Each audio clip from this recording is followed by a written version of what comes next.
Bem-vindos a mais um episódio do Fut Talks, um espaço do pensar estratégico no futebol. Todas as semanas, aqui nos canais da Universidade do Futebol, nós temos um convidado, uma convidada que vem fazendo diferença na transformação do futebol brasileiro. E hoje, com uma alegria imensa, nós damos boas-vindas a Marco Dalpozo, que é diretor de recursos humanos da CBF, reitor da CBF Academy, e com uma passagem também nessa área de gente por marcas incríveis como Unilever, L'Oréal, como Parmalat, Vale do Rio Doce e também como consultor de empresas nessa área. Marco, muito bem-vindo. Marco, nós gostaríamos, com esse currículo que você tem, quer dizer, com também vindo de outro país, né, vindo da Itália, mas eu acho que hoje já bastante brasileiro, eu gostaria de começar a te perguntar, né, você que vem de uma história de muitos anos no mundo corporativo, o que fez um profissional como você, com a sua experiência, se interessar pelo mundo do futebol? Obrigado, Luísa, obrigado, Medina.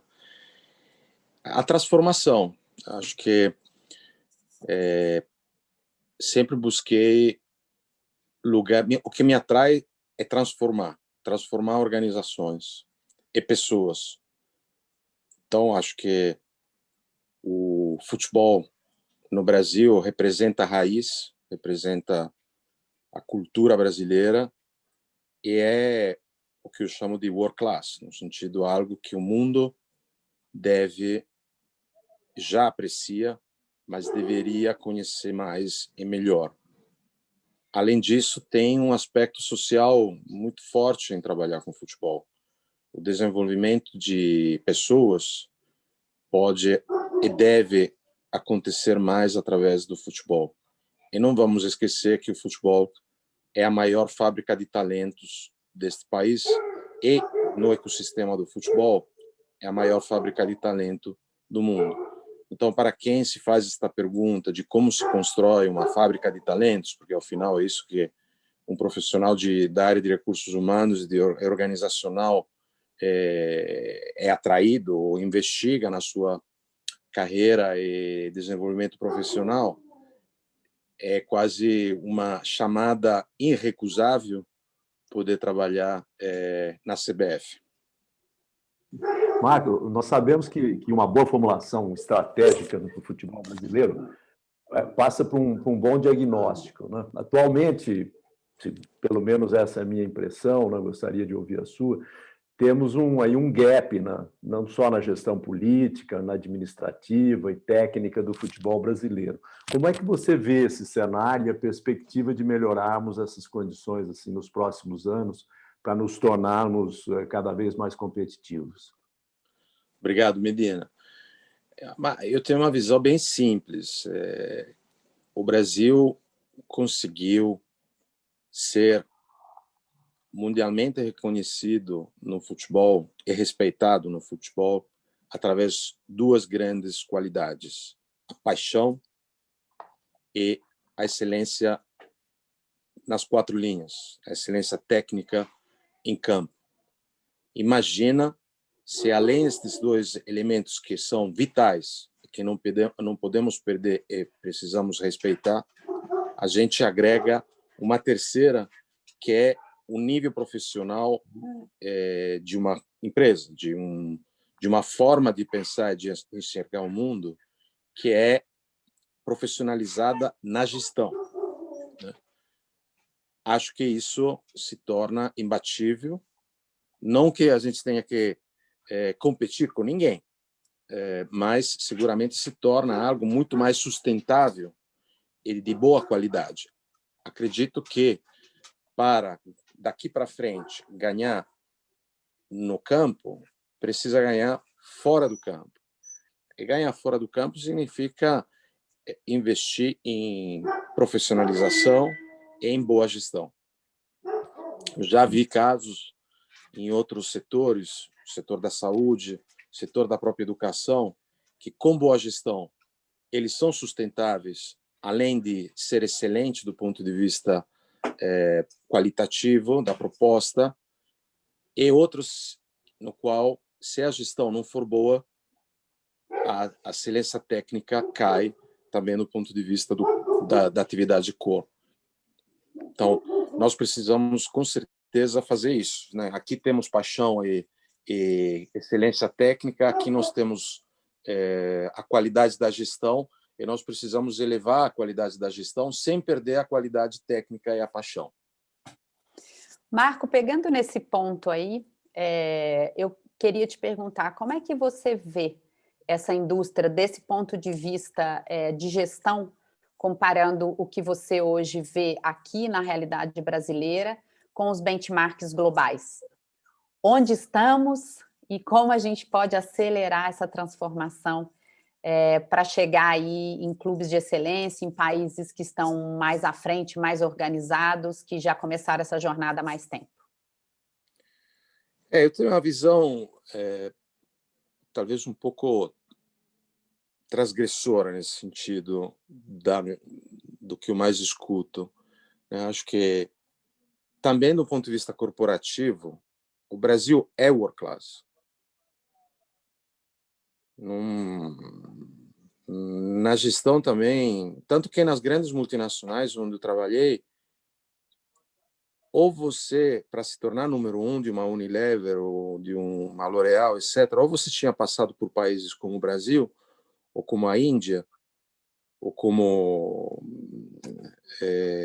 outros países complexos, mas não são muitos. Diria a China, estava dizendo China, mas China ainda é uma realidade muito, muito específica, muito mais simples do que parece, mas ou Estados Unidos, por exemplo, quer dizer, grandes mercados complexos, com grande diversidade enorme, ou dificilmente você se torna hoje, e também no recém-passado, CEO número 1, top managers de uma destas global multinational. Por quê? Porque, como dizem os brasileiros, e eu concordo, isso não é para amador. O Brasil não é para amador. Então, um país que também do ponto de vista das qualidades e das competências profissionais não deve nada a ninguém. Acho que tem um grande desafio, que é ter este orgulho de ser um manager e um profissional vindo desse país. Poderia aqui agora me alongar mais sobre isso, talvez a gente pode fazê-lo mais para frente na entrevista, mas primeiro acho que nós precisamos olhar para as raízes, olhar para dentro, porque o olhar para fora e o benchmarking com outras realidades já faz parte do modelo de aprendizado dos brasileiros, né, da cultura brasileira. Se a gente pegar um jornal daqui, a percentual de informações e de notícias atreladas ao que acontece lá fora é o dobro do que, por exemplo, acontece no meu país ou outros países europeus. A cultura dos mundos, dos países mais maduros é muito mais egocentrada do que dos países emergentes. E o Brasil é um dos países maiores, como os mercados, é o número 1 em muitos mercados de consumo, o número 1, o número 2, muitos mercados de consumo no mundo. Então, a primeira afirmação que eu tenho para dizer é que, respondendo a sua pergunta, é que a gente tem que olhar mais pelo que a gente faz bem do que olhar e se comparar com os outros. Difícil comparar o Brasil com uma Espanha ou com a Inglaterra, que são considerados benchmarking no mundo do futebol. Por quê? Por uma razão muito simples. A Espanha é um país pequeno comparado com o Brasil.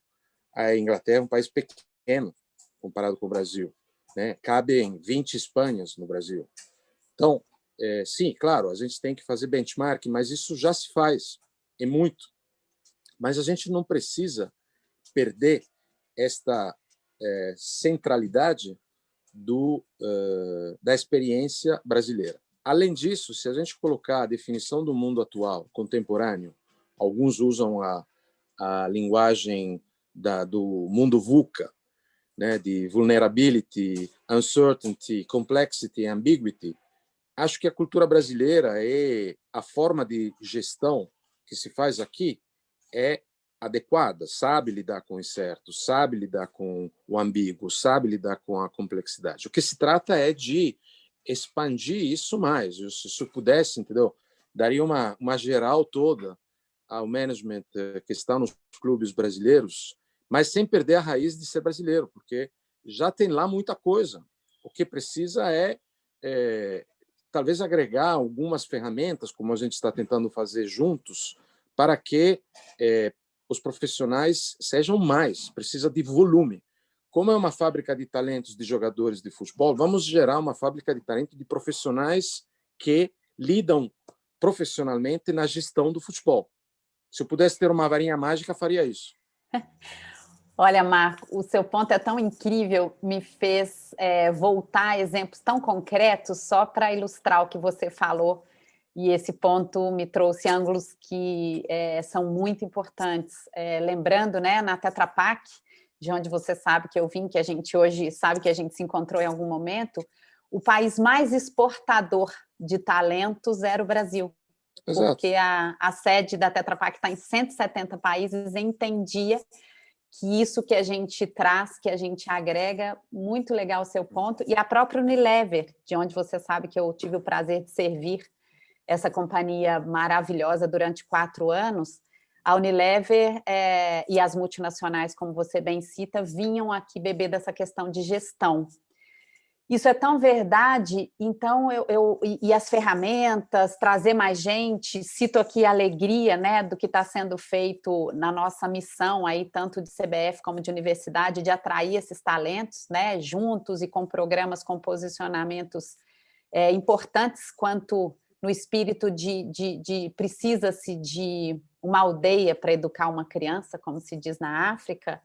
Então, esse movimento é importante, importantíssimo. Agora, uma pergunta. A gente sabe que profissionalização não tem nenhuma correlação direta com o modelo acionário. Mas se a gente olha ainda os clubes brasileiros com esse formato associativo, com histórico ainda muito arraigado em algumas práticas, em pessoas com interesses que não necessariamente todas nessa transformação, nesse desenvolvimento, um avanço no modelo acionário, você acha que poderia acelerar essa transformação e essa atratividade para outros profissionais, para esses profissionais que a gente acredita que vão ajudar a fazer essa transformação? Sim, totalmente. Nós dois, como outros, viemos do mundo das empresas. E eu gosto do modelo do conceito das empresas. Tem lucros e perda que nos direciona. Lucros e perdas significa ter uma receita e ter um custo compatível para a receita para dar um resultado final positivo. Este resultado se conjuga em resultado positivo hoje, daqui a 3 anos e daqui a 10 anos. Então, tenha uma sustentabilidade de resultado. Agora, o que eu não gosto do mundo, e que não se aplica, na minha opinião, no mundo, nesta indústria, é que ganhar tudo hoje. Isso não gosto. Acho que não é mais compatível com o mundo que nós queremos. Então, acho que, sim, precisamos ter alguma governança mais parecida com uma corporação do que com uma instituição associativa. Isso vai demorar, porque as mudanças culturais e políticas demoram mais das mudanças, das transformações tecnológicas. A gente tem que ter esta capacidade de enxergar e valorizar o conceito de tempo, né? O tempo da mudança tecnológica não é o tempo da mudança política, cultural, nem o tempo da mudança ambiental, né? O tempo ecológico, que tem um outro ritmo. Então, a gente tem que saber equilibrar os aspectos do possível, mas não abrir mão de prosseguir nessa transformação para que um clube possa ser direcionado por um lucros e perdas, por um DRE, como se diz no Brasil. Acho que isso é saudável, né? Para um conselho que seja mais parecido com o conselho de administração de empresa do que de uma assembleia associativa, né? Uhum. Agora, eu venho de uma região na Itália, você esteve lá, muito associativa, muito cooperativa, né? A Emília-Romagna, Bolonha, Modena, onde você esteve, representa uma experiência de sucesso deste modelo. Agora, este modelo, para funcionar, precisa estar assentado em uma cultura que aprove isso, que aprove que o grupo e a cooperação são mais importantes do resultado individual, do sucesso meu em relação do sucesso do grupo. Isso ainda não entendi, sinceramente, nem me permito de julgar.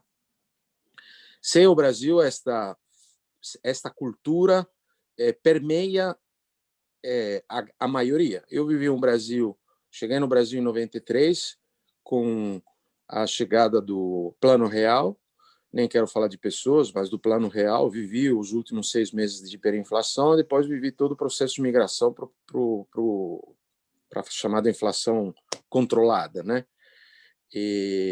Então, neste Brasil, eu vi um Brasil reduzindo as desigualdades sociais. E achava que era mais parecido com esta cultura no qual eu fui educado, da minha região na Itália, que é uma cultura, como disse, mais cooperativa, mais associativa, né?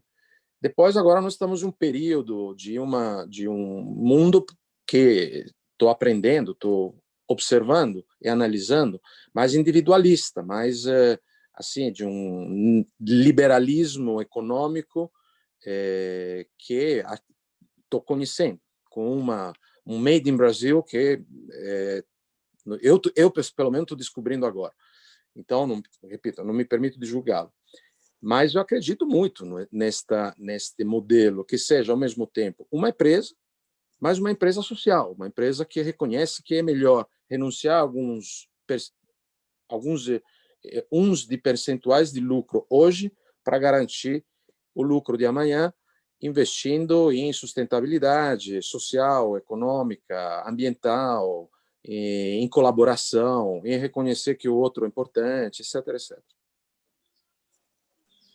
Marco, eu gostaria de aproveitar aí o gancho que você deu, né, de falar sobre paixão e excelência técnica, né, para te perguntar sobre algo que assim, nos incomoda muito, né, porque ainda a gente não tem muitos adeptos à ideia de que não devemos separar paixão de razão, né? Me lembro desde criança, né, que meu pai me ensinava isso, né, que a gente tinha que separar a razão da paixão, né? Acho que isso ainda é muito fruto de uma visão cartesiana, né, fragmentada, né, linear que a gente tem do mundo, né?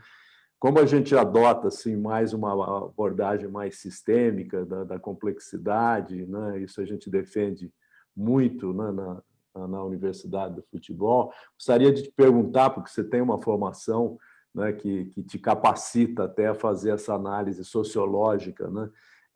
Se dá para separar a paixão de razão, né? Não dá.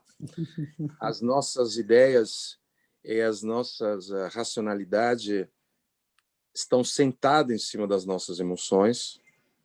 Então, nós pensamos 8 de 100 do que nós sentimos. A diferença entre nós e os outros mamíferos são os 8. Mas nós somos mamíferos. Então, é absolutamente impossível. É um fato de postulato, como se chama, filosófico, paradigmático, querer separar a emoção da razão. Em relação ao nosso mundo, Medina, ao mundo do futebol brasileiro, de novo, usando um pouco a minha lente de estrangeiro, eu atravessei de carro o Brasil em 94, em 2009 e agora durante a pandemia. E posso te garantir, olhando não o Brasil das grandes cidades, mas o Brasil fora das grandes cidades, que continua jogando a futebol às 5:30 da tarde. Fazia isso em 94, fazia isso em 2009 e continua fazendo isso hoje. Isso não é racional. Isso e ponto. e se tem um motivo pelo qual o Brasil produz tanto talento, é porque a sua base é muito grande. Não tem outro país que tenha a base que o Brasil tem. Que depois a gente saiba racionalmente e profissionalmente desfrutar deste diamante, né, que se gerou aqui, do ponto de vista do que nos interessa, que é o futebol. Isso é outro assunto, né, outro tema. Mas o Brasil continua jogando futebol. Isso é uma ótima notícia. E mais, o que eu comecei a ver é que, além da quadra onde jogam os meninos, e antes jogavam também algumas meninas, agora tem uma outra quadrinha menor, mas tem, onde jogam os meninos. Então, uma família do interior chega lá de moto, o menino joga futebol com outros meninos, e a menina joga futebol com outras meninas, né? Então, eu digo, isso é paixão. E querer separar essas duas coisas é não reconhecer a nossa característica de seres humanos, né, de sapiens, e desconhecer a beleza, um dos aspectos belos desta cultura, que é esta relação do futebol raiz, né, com as entranhas da cultura brasileira. Em qualquer lugar eu vi uma bola, na Amazônia, nas entranhas maranhenses, nos lugares mais perdidos tem uma bola. Marco, de novo, te ouvi. Desculpa, Medina. Não, eu queria só emendar uma outra, porque o Marco citou uma questão que eu acho assim, muito estratégica, né, para o futuro do futebol brasileiro, que é justamente essa prática espontânea, né, essa prática natural, que ainda é muito grande, eu concordo, né, Marco, ainda é muito grande em relação ao que, se a gente compara até com outros países, né, mas eu noto também, ao mesmo tempo, que essa prática espontânea, embora a gente, pelo tamanho do nosso país e a cultura que a gente tem, baseada na apreciação pelo futebol, ela tem diminuído e tem sido gradativamente substituída por um processo metodológico meio artificial, que tira a essência do atleta brasileiro mais criativo, né, mais espontâneo, né? Que, claro, hoje o futebol não permite mais também uma prática desse futebol romântico de 40, 50 anos atrás. Mas eu vejo, se a gente não realizar um movimento, né, pensando em como a gente resgata essa essência, a gente, ao longo do tempo, né, no longo prazo, aí a gente vai perder aquilo que o mundo admira no futebol brasileiro. Concordo com você, Medina. Acho que eu digo que preservar o meio ambiente, olhando um outro aspecto, não significa voltar atrás. Significa ter um ambiente tecnologicamente avançado. A gente tem que começar a misturar os opostos, né?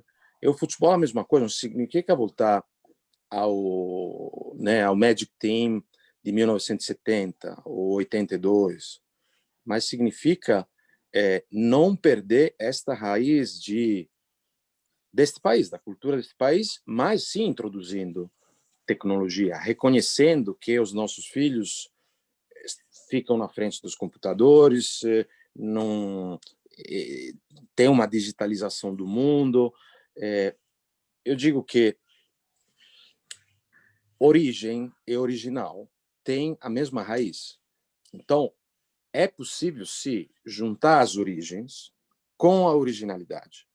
As origens são, antropologicamente, o que já está aqui há muito tempo. A originalidade é a ser construída, é um projeto. Então, a gente tem que ter a fascinação de construir este projeto, conjugando estes aspectos. Como é possível jogar à la brasileira de forma adequada ao século XXI, né? O Bayern de Munique, que está dominando, né, está propondo algo, tá certo? Que inclui a raiz da cultura alemã, ou deles, com um projeto. Qual é o projeto nosso? Qual é o projeto do futebol brasileiro? Como nós vamos ganhar?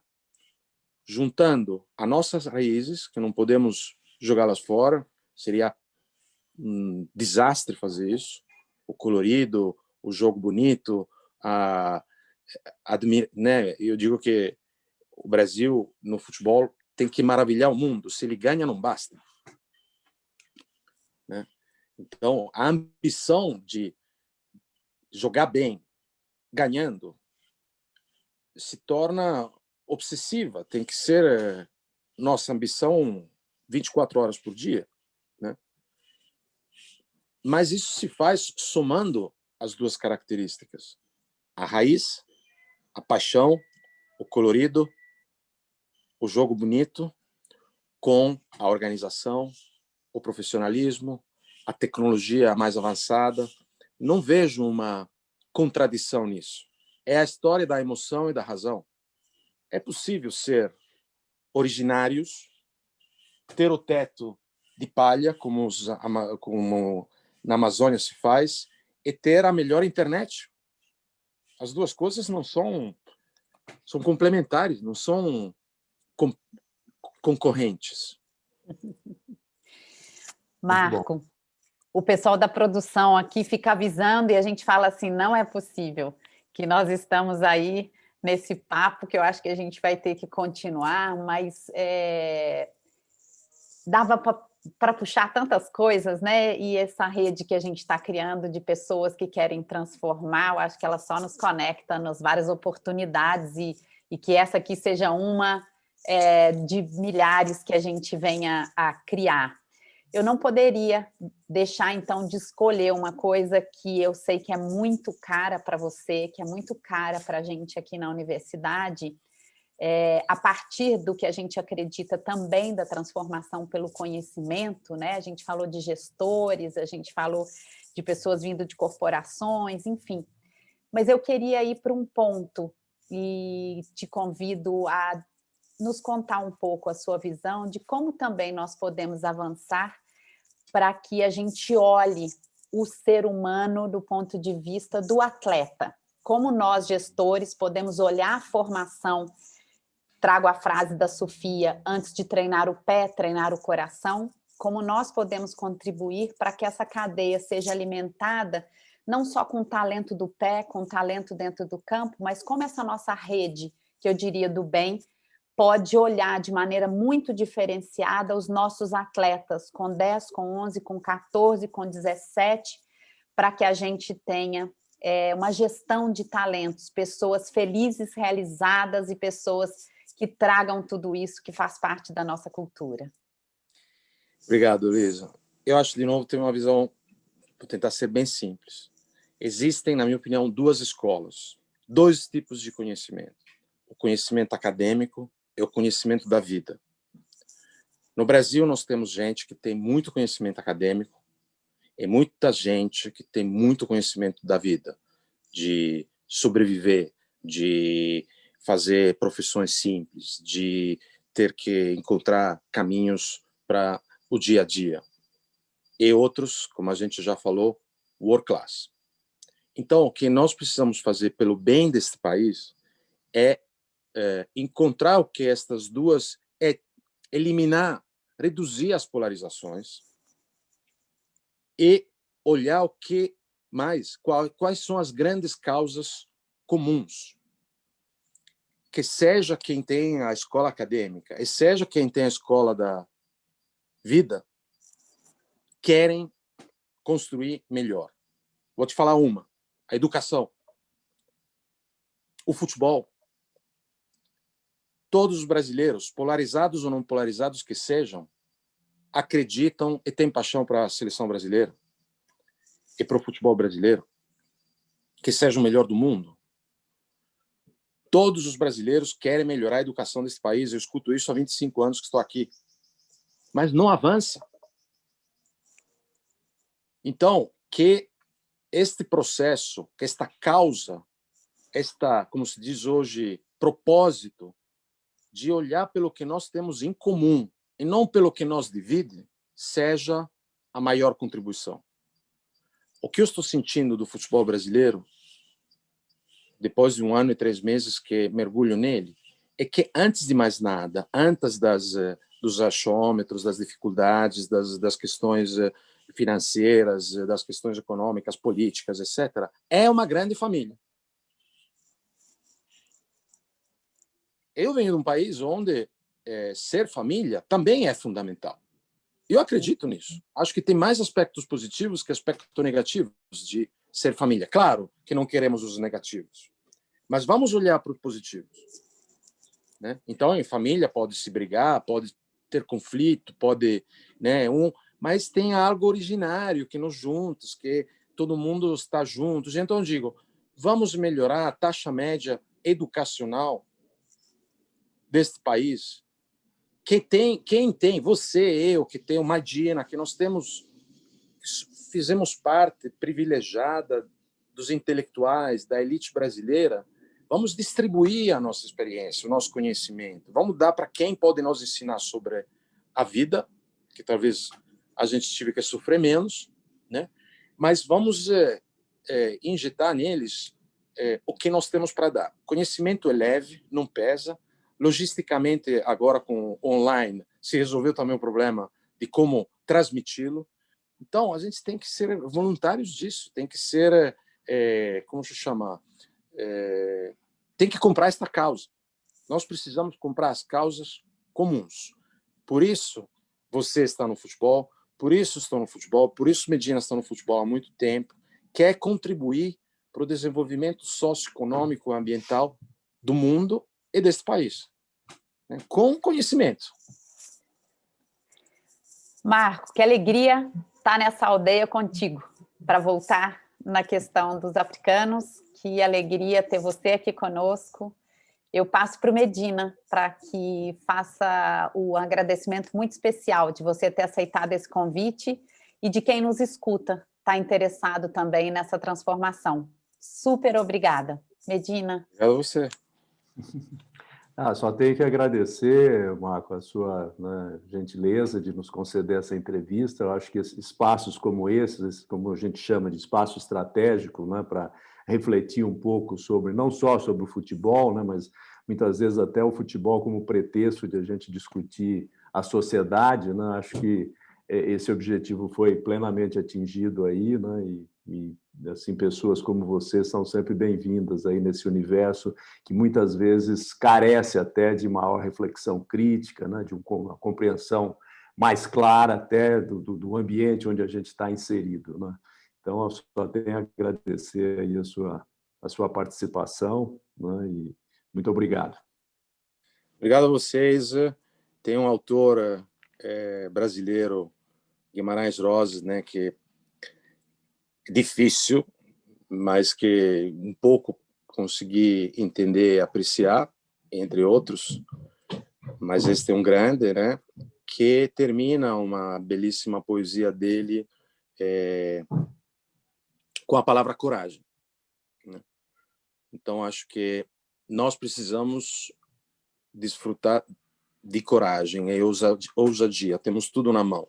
O futebol brasileiro é um diamante e nós precisamos deixá-lo cada dia mais bonito, mais belo, que é uma palavra melhor, né?